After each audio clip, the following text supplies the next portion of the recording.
Welcome in, everybody, episode 630 of the podcast. It is Sweeping America, the Tour Sports Podcast presented by Betfred Sportsbook. It is Tuesday, November 29th, 2022. People, I hope everybody's doing well. I hope everybody is having a great day, and I hope everybody is ready for kind of a quick, fast-paced episode of the Aaron Tour Sports Podcast here on a Tuesday. We have two quick topics, and we will get out of here. We're going to start the big news in college football. The back and forth with Auburn is done. Auburn has its new football coach, Hugh Freeze. I'm going to tell you why they not only got this hire right, but why I believe that he can win right away in the modern era of college football. From there, we are going to take a quick break. And as promised, we are going to go ahead and look at the Feast Week results in college basketball. We talked about the Maui Invitational on last Friday's show. So if you missed that, go back and download it. We hit on Arkansas, Arizona, Creighton, etc. Today, we're going to look at the PK 85 events where who had UConn and Purdue winning both their respective brackets. We'll obviously talk about struggles from Carolina and Duke. Alabama winning a 4-overtime thriller. Loaded show. We'll also hit on some of the other odds and ends from Feast Week. Fun show, quick show. We will get out of here. One quick announcement before we get out of here, though. Before we get started, I should say. The Aaron Torres merch store. We're doing a second 20% off. So here's the deal. Last Friday, we did a Black Friday 20% off sale. AaronTorresOnline.com/merchandise. We decided to bring it back for Cyber Monday. We'll hold it until Tuesday for those of you listening to the show. But we got our Mike Effin Woodson shirts, our Big Pig Invasion shirts, our Maura Hurley 2024 shirts. You're going to love them. By the way, Auburn fans, we may have something for you coming. So make sure to stay tuned there. AaronTorresOnline.com/merchandise. Great holiday gifts for friends, great holiday gifts for family. Oh, by the way, Kentucky fans, we actually have a few of my book, One in Fun. We have some autographed copies available. You can get it all there. Make sure to check it out. With that said, though, let's get to the topic of the day. And the topic of the day, let's just get to it. The long, winding road at Auburn in their football coaching search is over. Really, honestly, by Auburn standards, really not quite as crazy as I was anticipating. Brian Harsin gets fired about a month ago. From there, they get hot and heavy with Lane Kiffin. Lane Kiffin uses them to get more at Ole Miss, like I told you he was going to. Then they pursue Hugh Freeze. Then there's like a little one-day, 36-hour window where the fan base revolts. The fan base gets mad. I don't know what percentage of the fan base it was, but they were very vocal on social media. You think maybe Auburn is going to move off of Hugh Freeze? No. As of, about Monday, 3 o'clock Eastern or so, Hugh Freeze is officially your Auburn head football coach. And so let's break it down. Let's talk about him, his past, the present, the future, because I'll tell you, there are a lot of layers to this hire, but ultimately, I do believe this was the right hire for Auburn. And let's get right to that right there. I believe this was the guy for Auburn. I have always believed this was the guy for Auburn. Listen, ultimately, at the end of the day, you can kick the tires on Lane Kiffin. I never thought, as I just said a minute ago, that Lane Kiffin was ever a serious candidate at Auburn. That's no knock on Auburn. That's just the reality of the situation. Ole Miss wasn't going to get outbid. Ole Miss, he's kind of settled there. He's got things going. He doesn't seem like at this point in his career he wants to jump around jobs. He did that with Tennessee and USC a decade ago. He said how happy he is at Ole Miss. And so to me, I never really believed that he was going to end up at Auburn. And so right behind him all along was Hugh Freeze. And why I believe Hugh Freeze was the best candidate for this job is pretty straightforward. Once Lane Kiffin says no, there's only one guy that has proven the ability to win at a very high level in the SEC, and more specifically when you're Auburn, to beat Nick Saban, right? So in terms of winning at the highest level, I think people don't really realize just how good Hugh Freeze actually was at Ole Miss. I mean, I know how it ended and it was bad and it was this and it was that. Here's the bottom line with Hugh Freeze, though. Gets there, takes over a 2-10 program in the pre-transfer portal era. In year one, Ole Miss goes 7-6 and goes to a bowl game. Okay, so a 5-win improvement in year one. By year two, they are playing at a really high level. By year three, they are going to a New Year's Six Bowl. And by year four, they have 10 wins, okay? And so you talk about an incremental rise, right? From 7 wins, bowl game, New Year's 6 in year 3 to a Sugar Bowl win and 10-win season in year 4. At Ole Miss in the modern era, that's about as good as it gets. I know Lane Kiffin made a Sugar Bowl last year. I get that. This is no disrespect to what Lane Kiffin did, but that 4-year stretch was really, really, really special. Oh, by the way, during that 4-year stretch, you know what it included? 2 wins over Nick Saban. And so you can poo-poo it and you can say it was 7 or 8 years ago and he hadn't done this and the program hadn't changed that. The bottom line is, and I've thrown this stat around, as best as I know, and I could be wrong on this, but I don't think I am, there are only 3 guys in major college football that have multiple head-to-head coaching wins against Nick Saban. One, Dabo Swinney. He's been pretty good the last decade. Now, what Dabo does going forward, I don't know, but he's been pretty good. The other is Gus Malzahn. And of course, the other is Hugh Freeze. And so when you look at the current situation, if you're Auburn and the end game is to, 1, compete at the highest level, but 2, compete with that other guy across the state who has given you fits for 15 years, there's only one guy that has gone head to head and is absolutely fearless that you can realistically get. There's only one guy that's actually crazy enough to take the Auburn job given the circumstances. That's Hugh Freeze, and you went and got him. Here's the thing, though, about Hugh Freeze that I don't think enough people really talk about when it comes to him. We talk about the 2 great seasons at Ole Miss. We talk about the 2 great wins against Alabama. What I think goes understated, though, is the fact that this guy has basically won everywhere he has gone all throughout his career, okay? Here is his resume before and after Ole Miss for people who have forgotten. He won at the high school level. We've all seen The Blind Side. We've all seen Michael Orr. Before Michael Orr, after Michael Orr, during Michael Orr, won a lot of football games. Goes to an NAIA school called Lambeth. Year 1, 8 wins. Year 2, 12-1. I'd say that's pretty good. Goes to Arkansas State from there in 1 season. Wins 10 games. Goes to Ole Miss. And then I think this is the important part, okay? This is the part that I think is important. Gets fired from Ole Miss, and we know what happened. We're going to talk about it in a minute. But then after a few years out of football, gets back in at Liberty, and immediately wins right away. 8 wins in year 1, 10 wins in year 2, 8 wins in each of the last 2 seasons. And remember, this was a program that was transitioning to the FBS level. This was a program that was not competing at the same level as everybody else in terms of scholarships and in terms of all the other things that come with being a full-fledged FBS member. Guy won 8 games across the board, was 8-1 this year before they struggled down the stretch. Now, some of it maybe, at least on Saturday, was because of the rumors about Auburn, but never forget, he went into an SEC stadium and got a win. What? Same number of SEC wins this year as Brian Harsin, 1 win each. So this guy can coach, and I think that last part is the important part. It'd be one thing if he coached in the SEC a million years ago and hadn't had success since, or he left and he went somewhere else and now he's trying to come back. I talked about it with Matt Rule on Monday's show. You just never know when you get a guy for a second, third go-around. Hugh Freeze, though, I do think is a little bit different, right? He's been in the footprint, and he is coaching now and still winning at a high level. Be one thing if he went and was an assistant coach for a few years, or one thing and he went to the NFL and disappeared, whatever. This guy was winning in college this year and last year and the 2020 COVID season. And so to me, he has had success. He has turned programs around quickly. And he's talked about it on this podcast. What goes into winning? What goes into success at a high level? I give him credit, man. Everywhere he's gone, not only has he won, he's won right away. Now, of course, whenever you say nice things about Hugh Freeze, everybody gives the same answer. Well, did you see how he left Ole Miss?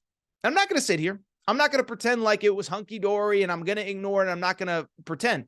But a couple thoughts kind of come to mind here. One, the guy made a very public mistake. It was embarrassing. It was really bad. And he had to answer for that mistake. He had to answer with his wife. He had to answer with his kids. But as I've said many times, if his wife has forgiven him and his kids have forgiven him, who am I to sit here and judge somebody, their character, they're off the field, they're this, they're that. And by the way, it's not only because he's come on this podcast, because I asked him those tough questions. And I thought he gave very good answers about forgiveness, about this, about that. And it was interesting. You know, I didn't put it out on social media because I didn't want to argue with idiots. But at the same time, how long, like what is the what's the term, the period where like how long does this guy have to keep saying I'm sorry before we all move on, right? Like I say this all the time. I've used the analogy a million times. I argue with my mom all the time about Michael Vick, right? She's an animal advocate. Like she thinks Michael Vick should never be allowed to leave the house again. And I say, Mom, like he paid his penance to society. He went to jail. He did this. He did that. Now I'm not comparing what Michael Vick did to what Hugh Freeze did, whatever. But at a certain point, you make a mistake, you got to be allowed to pick yourself up. You have to be allowed to pick yourself up off the ground and be forgiven, right? Like that's part of society, right? We all make mistakes. I'm not saying that I'm perfect. I'm not saying that I condone the behavior of Hugh Freeze at Ole Miss, but at the same time, I'm just saying if his wife forgives him, if his kids forgive him, that's that. And how long do we, like, what is the period where we have to keep pretending like we're outraged about it? Because I don't really know that many people that are that outraged about it. Made a mistake, forgiven, got back into coaching. Now he's in the SEC. By the way, I said it on Monday's show. For the people that are like, well, what about, there's stuff that you don't know about. I mean, yeah, maybe, but that's why you hire a search firm. Like that's why you pay hundreds of thousands of dollars to a search firm to make sure there's nothing else. And so if the search firm came back with nothing, then yes, I think it's okay to hire him. I think it's okay to let him lead a football program. And if you don't want it for your school, or if your school wouldn't have hired him, that's fine. Auburn wants to win. Auburn wants to beat Alabama. And that is what they are going to do. So I'm very curious to see how this plays out. By the way, credit to the AD, John Cohen. I thought it took some stones from John Cohen, right? Because we hear about Auburn all the time. We talked about it on Monday's show. JABA, just Auburn being Auburn. They can't get out of their own way on a lot of this stuff. And so I give John Cohen credit for staring his fan base in the face and saying, you know what? We're here to win football games. This guy made a mistake. We forgive him. By the way, if there was anybody that wasn't going to forgive him, it should be John Cohen. John Cohen was at Mississippi State when he was at Ole Miss. So credit to the AD for saying, look, we're here to win football games. And when we win a bunch, guess what? None of you are going to care about this stuff. And I truly believe that's going to be the case. Everybody moves on. We moved on from all sorts of people and all sorts of things and all sorts of indiscretion. So I don't really care. And I think the last thing I want to talk about is how quickly can Hugh Freeze flip this? Because I'm just going to tell you, I will say this. I think it's going to happen fast. I think it's going to be shocking how good they are. And I think Auburn fans are going to have a lot to be excited about in the coming years. First off, like I said, Hugh Freeze wins everywhere he goes. First head coaching job at the college level, 12 wins in year 2 at Lambeth, 8 wins in year 1. Ole Miss, 2-10 to 7-6 in year 1 with the same roster in the pre-transfer portal era. Liberty, 10 wins by year 2 as they're transitioning from the FCS to the FBS. This guy wins everywhere he goes. And here's the crazy part. He has never taken over a program in the transfer portal era.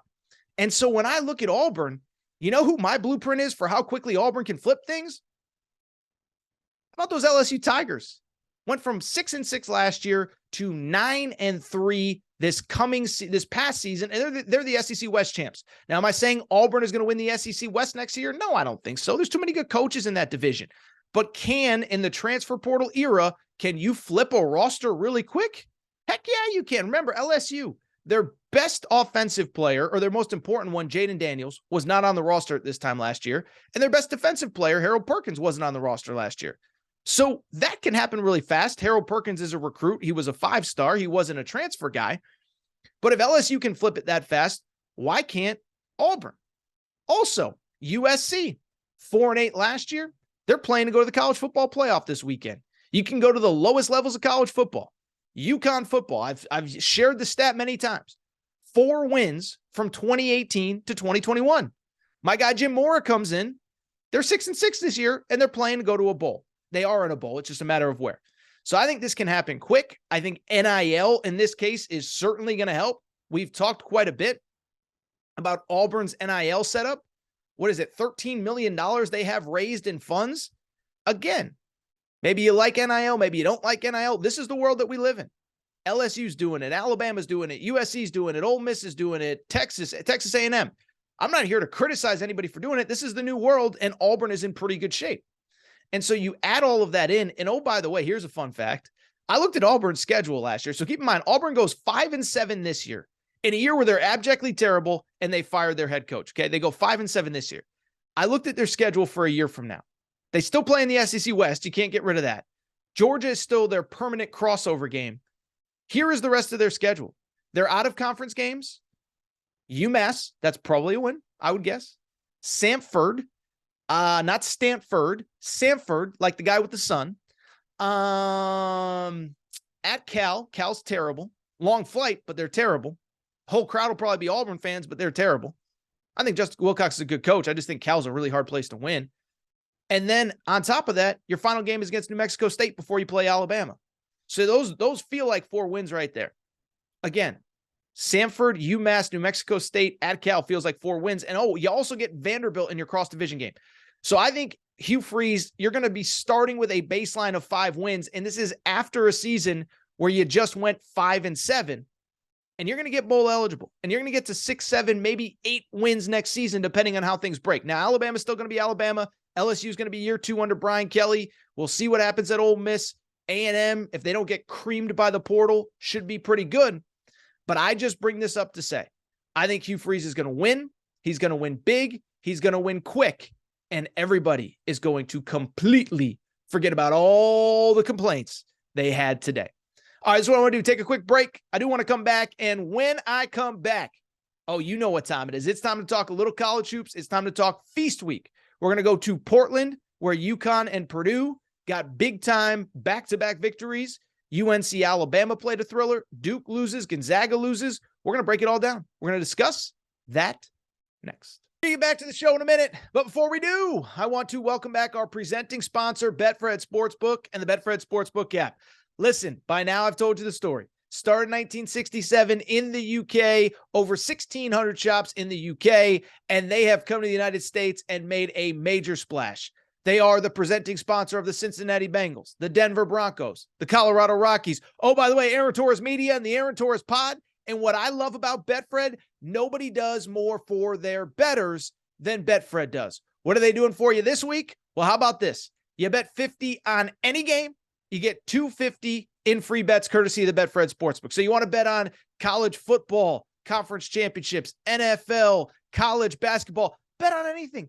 Doesn't matter. Betfred doesn't care. New users bet 50 on any game, and you get $250 in free bets courtesy of the Betfred Sportsbook. It is the best sportsbook, the only sportsbook that I work with, and I love working with Betfred. They are the presenting sponsor of the Aaron Torres Sports Podcast. All right, everybody. I am back. Good to be back. Good to be back. Here's what I want to do. I'm going to go ahead, switch gears, and we're going to talk some college hoops. By the way, if you missed it on Friday's show, we did do a Black Friday show. We had reaction to the Maui Invitational, Arizona, Arkansas, Creighton, etc. So if you missed that, go back and listen. I should mention, by the way, speaking of Arkansas, I just got news as I'm recording. Devo Davis, one of their star players, has decided to step away from basketball for the time being for personal reasons. Don't know what's going on, but I wish him nothing but the best. Again, if you want more kind of Arkansas coverage, we did discuss them a little bit on Friday's show.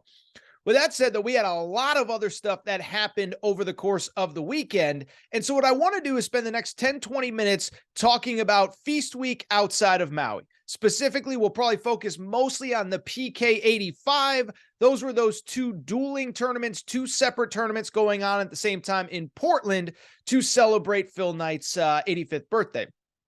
Plan, I think, what I'm going to do, spend the next probably 10 or so minutes talking about the teams that I was most impressed by, the teams that had the best weeks in Portland, and then we'll take a quick break and talk about some of the disappointing ones, because in many ways, the disappointing teams, the Dukes, the Carolinas, even to a degree, Gonzagas, are maybe more interesting than the teams that had success.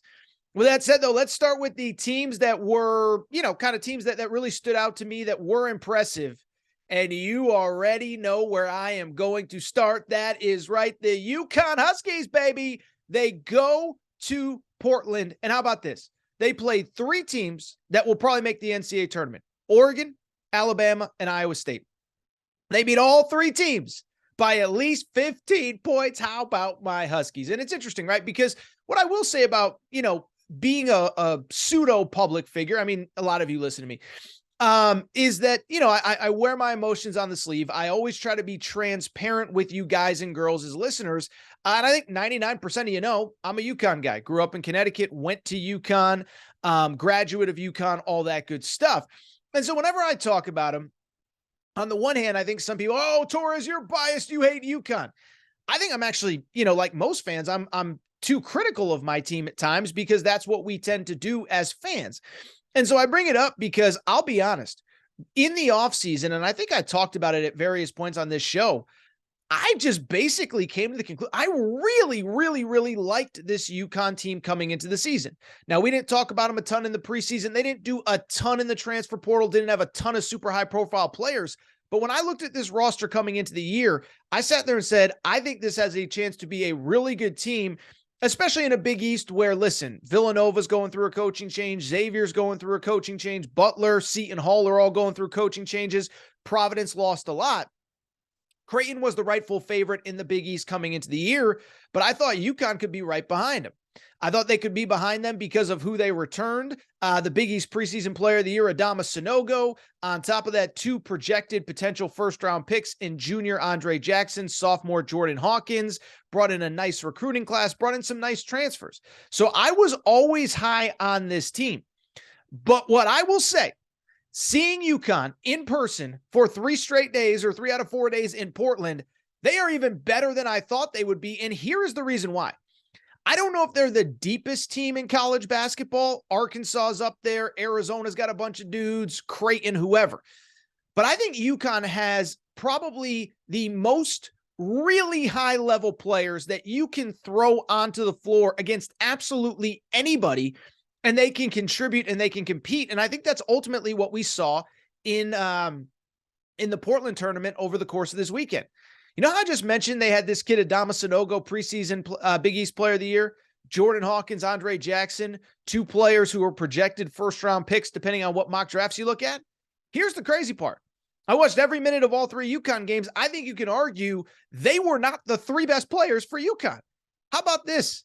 Top 50 freshman, Donovan Clingan. He's from the state of Connecticut, 7'2" center, chooses UConn. He was actually the MVP of UConn's portion of the bracket over the course of the weekend.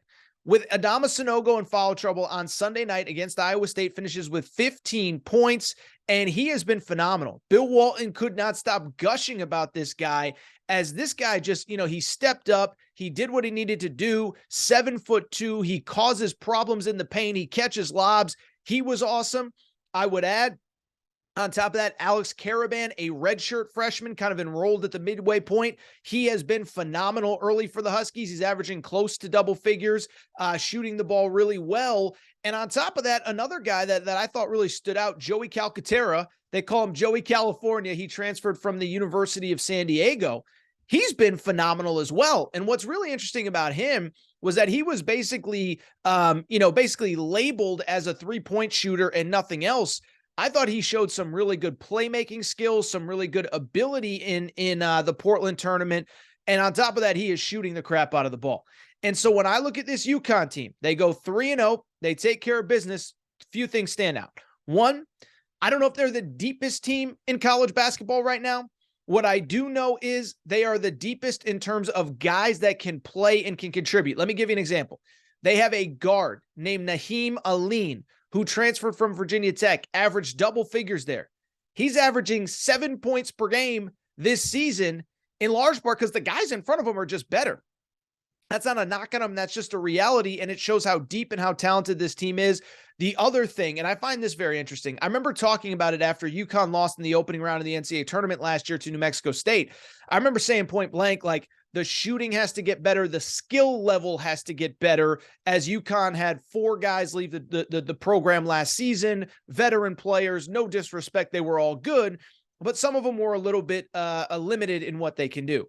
Well, fast forward, UConn still has kind of the size that they've always had. They're one of the top rebounding teams in the country, but they're shooting 37% from the 3-point line. On top of that, 19 assists per game compared to about 13 turnovers. So they're sharing the ball really well. Tristan Newton, a transfer from East Carolina, has been really good. But I'll tell you this, I thought this UConn team was a legit probably top 15 team, probably somewhere in the second to third range in the Big East. Well, they're ranked in the top 10 right now. They came in at number 8 in the AP poll. I think if they had played earlier, they might be ranked even higher. They're really talented. They're really good. I think they are very clearly 1 in 1A with Creighton in the Big East. I think that's going to be a fun battle. We'll talk about Villanova later. They ain't anywhere close. The other side of the bracket in Portland, I think it's worth noting. Purdue looked awesome. I can't give credit to UConn for 3 straight wins of 15-plus points without noting that when it comes to Purdue, they beat Duke by 19 in the championship game, and the day before they beat Gonzaga by 18. And so you look at Purdue, you can't say they didn't earn their stripes beating Gonzaga and Duke in back-to-back games, games and wins that will carry all season long. But what I really liked about Purdue, I'll be honest, I think Purdue this year more than last year knows who they are. And so what do I mean by that? Last year, I always thought there was this weird dynamic where the way that they played didn't highlight the skill of their best player. If you remember, they had a guard named Jaden Ivey. He was a top 5 pick. He went to the Detroit Pistons, and he was maybe the best player in college basketball last year, or certainly one of a handful. The problem is Purdue, we've all watched them for years. They like to kind of feed the ball into the post, play through their centers, kind of some old school Big Ten basketball. Well, it was always a weird back and forth, and I think we saw it in the NCAA tournament when they lost to St. Peter's. It was this weird back and forth where do we let our star guard, who's the best player on the floor, take over? Do we feed the ball into the post? And there was just never any symmetry. Well, this year, that is not a problem at all, as Zach Edey, 7'4" center. This kid is a monster, okay? I was watching the Duke game the other day. Duke has a pair of 7-footers. Derek Lively, top 5 prospect in America last year. Kyle Filipowski, top 5 prospect in America last year. Neither of them had anything close to an answer for this kid. And so when I look at it, I just sit there and say, man, oh man, oh man, oh man, oh man, this kid is awesome. Only player in college basketball right now averaging 20 points or more and 10 or more rebounds. He's actually averaging a little closer to 21 and 12. In the game against Duke in the title game, he went for 21 and 12. This after going for 23 and 7 against Gonzaga. And I'll just tell you, when it comes to Purdue, a couple things stand out. One, I think they might be the best team in the Big Ten. Obviously, if you beat Duke and Gonzaga in back-to-back games, that's always a good thing. More importantly, how about the Big Ten? Now, we're going to learn a lot about the Big Ten this coming week with the Big Ten ACC Challenge. But at the same time, Big Ten right now, Indiana's already beaten Xavier at Xavier. Michigan State has beaten Kentucky and Villanova in back-to-back games. And I know Villanova struggled, but you get the point. Oh, by the way, Illinois took care of UCLA at the one of the tournaments out in Vegas. And now Purdue looks really good as well. It's really interesting. We do it every year. We look at the Big Ten because the Big Ten doesn't sign a bunch of 5 stars, because they don't have always a bunch of NBA prospects. We sit there and say, oh, that team stinks. By the way, Iowa has looked good too as well. And I'm just telling you, the Big Ten looks good once again. Purdue might be the best team in that conference. Really quickly, some of the other teams that stood out. First of all, credit Alabama, man. Alabama obviously lost to UConn, but not everyone's going to win the tournament. And overall, I thought they looked really good. They, of course, on Sunday played a wild 4-overtime semifinal against number 1 ranked North Carolina. They get the victory. When I look at Alabama, a couple of things stand out. One, and I know there's people that listen to this show or follow my work, and last year, Alabama had a couple big wins early. They beat Gonzaga in Seattle. They beat Houston at home. And I hyped up Alabama. I think anybody would when you have a pair of top 10 wins. But they struggled down the stretch, and everybody wants to say, oh, it's going to be the same this year. You hype them up every single year. This feels a little bit different. I could be wrong. We'll find out, but it feels different. First off, they just seem to be playing with more kind of chemistry and cohesiveness. The guards are awesome. I think there's kind of a clear pecking order where you have Brandon Miller, a true freshman who's an absolute star on that team. You have the veteran guards and Javon Quinterly, Namari Burnett, the transfer from Texas Tech. And then you have the younger guys, Jaden Bradley, other guys that are bought in. So I like this team. Mark Sears, a transfer from Ohio. I like this team. And most importantly, 2 other things stand out. One, I like the depth, okay? They play fast. They shoot a lot of threes. And the bottom line is you can only play that way if you have really good players and a lot of really good players. Well, they have 9 players who play at least 17 minutes. They seem much more cohesive. They seem to be just a more kind of balanced team than they were last year, where it just never really clicked. And I would add this: they're starting to shoot the three ball again, like we know they're capable of doing. And don't tell me, oh, it's early, they'll figure it out, they're going to fall apart, blah, blah, blah. Everyone knows on the scouting report, Alabama shoots a lot of threes. And so to me, the fact that they're hitting about 36, 37% is a great sign so far. Really quickly, I would also give credit in Portland to the Iowa State Cyclones. Okay, so Iowa State was the team that, first of all, they beat UConn they beat North Carolina in the semifinals. So they have a great win on their resume. And they take care, they play UConn in the championship game. And it's kind of like what I said a second ago with Alabama. Not everybody can win this thing. And so for Iowa State to go to Portland, beat Villanova, beat North Carolina, you do lose in the championship game, I think that's nothing but a great sign. For people who did not see Iowa State, the one thing they do, they defend their butts off, okay? Bill Walton talked about this on the broadcast, but he said he's been to practices, every team across the country through the years. He said he's never heard the communication level, the talking, everything that went on at Iowa State. They play incredible team defense, held their first opponent, not this weekend, but just in general, held their first opponent to 39 points, 43 in the second game of the season, held North Carolina to 65 points, which is their season low by a pretty significant margin in terms of the fewest points that they've scored. They had not scored fewer than 69 since the opening night. They'll go for 65 against Iowa State. So credit Iowa State for getting a couple victories out there in Portland. Again, overall, those were the teams that stood out. And I'll tell you what, one team that stood out that wasn't in Portland, we got to give credit to the Tennessee Vols. They go to the battle for Atlantis. They beat Butler, USC, and Kansas. And I think what the way they're doing it is with defense. They hold Kansas to 50 points in the championship game. They hold them to 32% from the field, 23% from the three-point line. And I think the star there, the guy that you need to know, is the guy that's been there forever. Santiago Vescovi is just that dude. Finished the championship game with 20 points. And this is a team that I think is still kind of trying to figure itself out, right? Have the SEC title run late last year.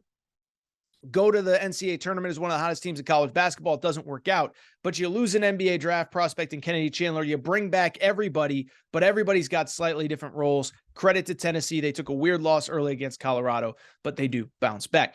All right, that's what I want to do. Do want to take a quick break, come back. And when I come back, we will talk about the teams that have been disappointing so far and were disappointing in Feast Week. I'm, of course, going to talk about Villanova, going to talk about Duke, going to talk about Carolina. Who am I most concerned about? And to be blunt, who am I not concerned about at all? Take a quick break. Be right back. All right, we're going to get back to the show in a minute. But before we do, I want to welcome back Bracket Fanatics, the sponsor of our Aaron Torres Pod NFL Pick'em Challenge. By now, you know the story on Bracket Fanatics. We've worked with them for years with the NCAA tournament. This year, Bracket Fanatics has decided to do NFL, and specifically, they are, again, the presenting sponsor of the Aaron Torres Pod NFL Pick'em Challenge. For those of you who are not signed up, it is not too late. Here is all you got to do.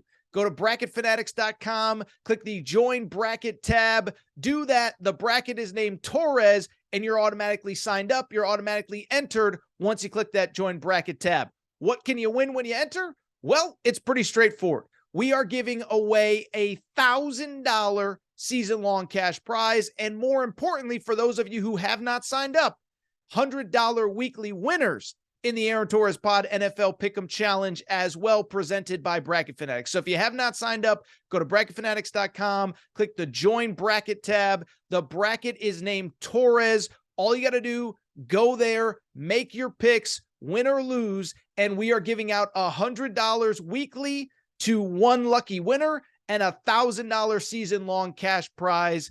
Bracketfanatics.com. We will announce last week's winner later in the week. Go to bracketfanatics.com, join bracket named Torres, automatically entered to win $100 weekly cash prizes, and of course, the $1,000 season-long cash prize. All right, everybody, I am back. Gonna be back. Final segment of the show. So good to be back. And we just hit on some of kind of the teams that I think we can all agree had successful champ weeks. UConn, Alabama, Iowa State, even though they lost, obviously Tennessee winning Atlantis, Purdue, etc. And I do want to focus on some teams that I think probably left Feast Week with some questions and some frustration. And it feels like kind of canvassing the college basketball world. There's probably three teams that I think people are most concerned about. I'm going to exclude Gonzaga because we've talked about them a lot. We know that they're flawed. A good team, but they're flawed. And instead, I want to focus on three teams that went to Portland. One had one loss, one had two, one had three. And I'm, of course, talking about Duke, Villanova, and North Carolina.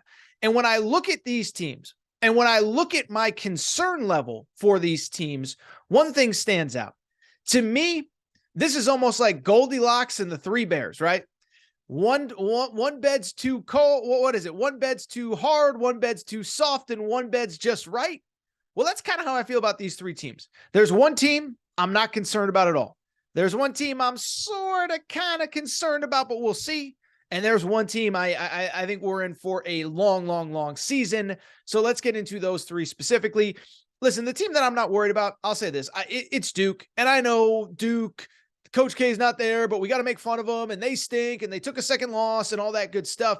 But when I look at Duke, a couple things stand out. One, they take care of business in the semifinal against Xavier, Xavier's going to be a tournament team. So at the very least, they did leave Portland with one really good win, something that North Carolina and Villanova can't say. Two, on top of that, I watched the whole Purdue game. And if you watch the Purdue game, yes, there was a moment from about probably the 12-minute mark to the 4-minute mark in the first half where they were just really bad and Purdue looked like they were going to run them out of the gym. That's not okay. That's not excusable. Not when you're Duke, all that good stuff. But then you watch the rest of the game and Duke really fought and Duke was right there. And Duke really kept making these little runs to cut it to 6, 7, 8. And they could just never get over the hump against a team that is much older, much more veteran, much more experienced, and has certainly played much more together than Duke has, which has one returning player in Jeremy Roach. And so as I watched that game, listen, this isn't a knock on Purdue. I think Purdue is awesome. If I had an AP vote, they'd be in my top 3 or 4 right now. But when I watched that game, I sat there and I said one thing. I said, if these teams play in March, it's going to be a completely different deal. When all of these young Duke players have college basketball experience under their belts, when they're used to the sport, the speed, the quickness, the athleticism, all that good stuff. And so to look at Duke and to sit here and, oh, they're terrible and Jon Scheyer. Now listen, could they disappoint? Yeah, they could disappoint. First-year head coach, bunch of new players, anything could happen. We don't know about Jon Scheyer. We don't know if he's the answer, but you look at how they performed in this game. And then a couple other things stand out. Jeremy Roach, their only returning player, their captain, their starting point guard, he got hurt, came out, went back in, but wasn't 100%. And two, Dariq Whitehead, who's probably their best overall player, is coming off injury as well. And as I looked at Duke watching their game, I said, they don't have that dude. They don't have that one guy that can just take over a game when you absolutely need him to. And so I wonder if it's going to be Dariq Whitehead. Now, maybe he never develops. Maybe he's overrated. Maybe he's not that good. But I do wonder when he gets healthy, will he be the guy? And I'll tell you, I can't get worried about Duke, kind of like the Kansas game. Rallied, were in control, couldn't get the win against Kansas. This one, they didn't get really a moment where they were in control, but I just never felt like, oh my God, they're completely overmatched and don't belong on the court with them.